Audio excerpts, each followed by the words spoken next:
if not foo, then bar equals 3. So we'll save that out, switch back to the browser, and refresh the page. And as you can see, we now have some nice computer code that is pre-formatted. Again, just to remind you, the code tags do not mean that the code will actually be executed. It's just a semantic tag to let the browser know and the user know that this is computer code and not the same as just normal text. Finally, we have the BR element, or the break element.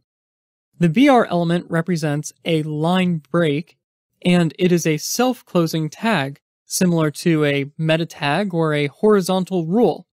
So let's go ahead and try it out. We'll switch back to our text editor and scroll down a little bit and make some room to work.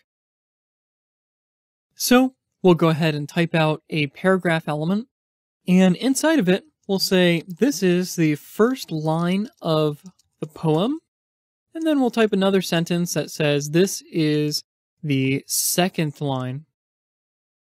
Now, let's go ahead and switch back to the browser and refresh the page, and as you can see, we now have our paragraph there containing our short little poem. We'll switch back to our text editor, and let's go ahead and just drop these down a few lines, because we want the second line of our poem to be on the second line with a line break from the first sentence. So if we do that and we switch back to the browser and refresh, as you can see, nothing has actually happened. So like I said before, the paragraph element does not work like the pre element and does not preserve formatting. So we can still add in some formatting to our paragraph elements using the BR element or break element. So let's go ahead and try that out.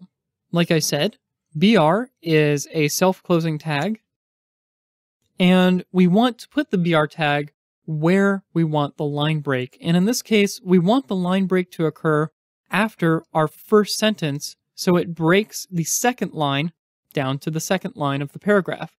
So we'll save that out, switch back, and refresh the page. And as you can see, we now have a line break using the BR tag. In many cases, text must be displayed or formatted in a very specific way, and these elements can help you do that. In the next video, we'll start learning about other elements to help us format specific types of text.